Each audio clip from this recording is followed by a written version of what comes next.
Human ഇവല്യൂഷൻ്റെ branching tree അല്ലെങ്കിൽ പ്രൈമേറ്റ്സിൻ്റെ branching tree ആണ് പ്രോപ്പറായിട്ട് കാണിച്ചിരിക്കുന്നത്. ഇതിനെക്കുറിച്ചൊരു വ്യക്തമായ വീഡിയോ തൊട്ട് മുമ്പത്തെ ഷോർട്സിൽ ചെയ്തിട്ടുണ്ട്, അത് കണ്ടു നോക്കാം. ഇതിലെ ഹ്യൂമൻ എവല്യൂഷൻ്റെ അവസാന ഭാഗമാണ് ഈ ഒരു ഷോർട്ട് വീഡിയോ പറയാൻ പോകുന്നത്. ഈ പിക്ചർ നിങ്ങൾ നോക്കിയാൽ അറിയാം, ഓരോ ബ്രാഞ്ചിങ്ങിൻ്റെയും ഡ്യൂറേഷൻ അല്ലെങ്കിൽ ഏത് ഇയർ എത്ര വർഷം മുമ്പാണെന്നുള്ള കൃത്യമായിട്ട് കാണിച്ചിട്ടുണ്ട്. 25 മില്യൺ ഇയേഴ്സ് മുമ്പാണ് ആദ്യമായിട്ട് ഒരു കോമൺ ആൻസസ്റ്റർ അവിടെ നിന്ന് മങ്കീസ് അല്ലെങ്കിൽ കോമൺ ആയിട്ട് കാണുന്ന മങ്കീസ്, പിന്നെ ഏപ്പിൻ്റെ അല്ലെങ്കിൽ ഹ്യൂമൻസിൻ്റെ ലീനേജ് ഡിവൈഡ് ആവുന്നത്. പിന്നെ ഒറാങ്ങുട്ടാൻ ഡിവിഷൻ സംഭവിച്ചു, നമ്മൾ പറഞ്ഞിട്ടുണ്ട് ഓൾറെഡി. അതുപോലെ തന്നെ ഗൊറില്ലയുടെ ഡിവിഷൻ സംഭവിച്ചു. പിന്നെ ചിമ്പാൻസി ഡിവൈഡായി ഹ്യൂമൻ ലൈൻ അവിടെ സ്റ്റാർട്ട് ചെയ്യുകയാണ് ചെയ്യുന്നത്. അവിടെ ആസ്ട്രലോപിത്തക്കസ്, ഹോമോ ഹാബിലസ്, ഹോമോ ഹൈഡൽബർഗൻസിസ്. അവിടെ ആസ്ട്രലോപിത്തക്കസ്, ഹോമോ ഹാബിലസ്. പിന്നെ സംഭവിക്കുന്നതാണ് നമുക്കിപ്പം ഈ വീഡിയോ നോക്കാൻ പോകും. അവിടെ ആസ്ട്രലോപിത്തക്കസ്, ഹോമോ ഹാബിലസ്. പിന്നെ സംഭവിക്കുന്നത് കുറച്ചുകൂടി ഡീറ്റെയിൽ ആയിട്ട് ഇവിടെ പറയാൻ പോവുകയാണ്. ഇതിൽ ഓരോ സ്പീഷീസുകളും എടുത്തു പറയുന്ന ഒരു വീഡിയോ ഉടനെ വരുന്നതാണ്. നിങ്ങൾ ചാനൽ സബ്സ്ക്രൈബ് ചെയ്ത് ആ വീഡിയോ ചെക്ക് ചെയ്യുമല്ലോ. ഇതിൻ്റെ അകത്ത് നോക്കുകയാണെങ്കിൽ ഹോമോ ഹാബിലസ് കഴിഞ്ഞ് നെക്സ്റ്റ് നമ്മൾ കാണിച്ചിരിക്കുന്നത് ഹോമോ ഹൈഡൽബർഗൻസിസ് ആണ്. നമ്മൾ കൂടുതലും കേട്ടിട്ടുള്ള ഹോമോ നിയാണ്ടർത്താലായിരിക്കും, പക്ഷേ നിങ്ങൾക്ക് നോക്കിയാൽ മനസ്സിലാവും ഇവർക്കെല്ലാം ഒരു കോമൺ ആൻസസ്റ്റർ ഉണ്ടായിരുന്നു. Homo Neanderthal, homo sapien. ഇനി അവിടെ ഡെനിസോവൻ എന്ന് ഞാൻ കാണിച്ചിട്ടുണ്ട്, എന്താണെന്ന് പറയാം. ഇവർക്കെല്ലാം ഒരു കോമൺ ആൻസസ്റ്റർ ഉണ്ടായതാണ് ഹോമോ ഹൈഡൽബർഗൻസിസ്. ഹോമോ ഹാബിലസ് കഴിഞ്ഞ് ഹോമോ ഇറക്റ്റസ് ഉണ്ടായി. ഹോമോ ഇറക്റ്റസിൽ നിന്നാണ് ഹോമോ ഹൈഡൽബർഗൻസിസ് ഉണ്ടാകുന്നത്.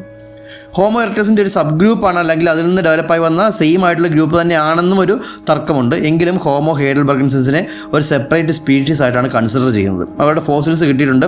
അതിനെ അനലൈസ് ചെയ്യുമ്പോൾ മനസ്സിലാവുന്നത് അവർ പല ഭാഗങ്ങളായിട്ട്, ലോകത്തിൻ്റെ പല ഭാഗങ്ങളായിട്ടുണ്ടായിരുന്നു. ഹൈഡൽബർഗിൽ നിന്ന് കിട്ടിയുകൊണ്ടാണ് അവരെ ഹൈഡൽബർഗൻസ് എന്ന് വിളിക്കുന്നത്.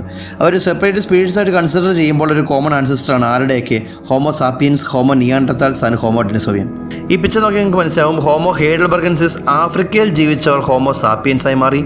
യൂറോപ്പിൽ ജീവിച്ചവർ ഹോമോ നിയാണ്ടർത്താൽസായി മാറി. ഇനി ഏഷ്യയിൽ ജീവിച്ചവർ ഹോമോ ഡെനിസോവിനായി മാറി. കൃത്യമായിട്ട് നമുക്ക് പറയാൻ സാധിക്കില്ല, അത് ഏകദേശം ഓവർലാപ്പ് ചെയ്ത് കിടന്നതാണ്. എങ്കിലും ഏകദേശം ഫോസിൽസ് കണ്ടെത്തി വെച്ചിട്ടാണ് ഈ രീതിയിൽ പറയുന്നത്. ഇനി ഡെനിസോവിനെ കുറിച്ച് പറയുകയാണെങ്കിൽ ഇവർ ഒരു സെപ്പറേറ്റ് സ്പീഷീസ് ആയിട്ട് കൺസിഡർ ചെയ്യുന്നുണ്ട്. അതുപോലെ തന്നെ നിയാണ്ടർത്താൽസിൻ്റെ ഒരു സബ് ഗ്രൂപ്പായിട്ടും കൺസിഡർ ചെയ്യുന്നുണ്ട്. ഇവർ ഡെവലപ്പ് ആയത് ഏഷ്യയിലാണെങ്കിലും നിയാണ്ടർത്താൽസുമായിട്ടും ഹോമോ സാപ്പിയൻസുമായിട്ടും പിന്നീട് ഇൻ്റർബ്രീഡിങ് നല്ല രീതിയിൽ വന്നിട്ടുണ്ട്. ഡെനിസോവിയൻ്റെ DNA അതുപോലെ തന്നെ നിയാണ്ടർത്താലിൻ്റെ DNA എല്ലാം ഇപ്പോൾ ഉള്ള ഹോമോ സാപ്പിയനിൽ വന്നിട്ടുണ്ട്. അതായത് ഒരേ സമയത്ത് തന്നെ ഹോമോ സാപ്പിയൻ എന്നൊരു സെപ്പറേറ്റ് സ്പീഷീസ്, ഹോമോ നിയാണ്ടർത്താൽ എന്നൊരു വ്യത്യാസമുള്ള സ്പീഷീസ്, ഹോമോ ഡെനിസോവിയൻ എന്ന് കുറച്ച് വ്യത്യാസമുള്ള വേറൊരു സ്പീഷീസ്, ഈ രീതിയിലുള്ള 3 സ്പീഷീസുകൾ ഒരുമിച്ച് ഈ ഭൂമിയിൽ ജീവിച്ചിരുന്നു. അതിന് തൊട്ട് മുമ്പ് വരുന്ന ഒരു കോമൺ ആൻസസ്റ്ററാണ് ഹോമോ ഹൈഡൽബർഗൻസിസ്. അപ്പോൾ അവരിൽ നിന്ന് ഈ 3 സ്പീഷീസും ഉണ്ടായി, പല സ്ഥലങ്ങളിലായിട്ടുണ്ടായി. അവർ തമ്മിൽ പിന്നീട് മീറ്റ് ചെയ്തു. ആഫ്രിക്കയ്ക്ക് പുറത്തേക്ക് ഹോമോ സാപ്പിയൻസ് പോയിട്ട് അവർ തമ്മിൽ മീറ്റ് ചെയ്തു. ഹോമോ സാപ്പിയൻസ് നിയാണ്ടർത്താലിനെയും ഡെനിസോവിയൻസിനെയും ഓവർബ്രീഡ് ചെയ്തു. അങ്ങനെ ഹോമോ സാപ്പിയൻസ് കൂടുതൽ എണ്ണം കൂടി, നിയാണ്ടർത്താൽസും ഡെനിസോവിനും ഇല്ലാതായി. അങ്ങനെയാണ് ഹോമോ സാപ്പിയൻസ് മാത്രം ഇപ്പോൾ ഭൂമിയിലുള്ളത്.